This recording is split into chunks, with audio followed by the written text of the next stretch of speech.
What's up to my friends on YouTube? Today I will be continuing my Cut the Rope walkthrough playlist, this time doing Foil Box Level 8. Obviously a 3-star walkthrough, and this level does have time stars, so I will be going kind of quickly here. But there is a slider at the top with the rope. You're just going to shake it back and forth, kind of as fast as possible, getting the stars, and then cutting the top rope quickly at the top. You'll see I did fail that one, but I'm going to go ahead and do it again. You got to make sure the slider is in the middle before you cut the top rope. And that way it prevents any of the spikes from cutting your pumpkin there.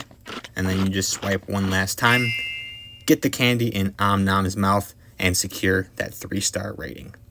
It really is that simple to do. If you needed help on any other levels, I have a full playlist linked below with all of the levels walked through. But that is Foil Box Level 8 3-star walkthrough. If you found this helpful today, subscribe to the channel, like the video, and I will see you in the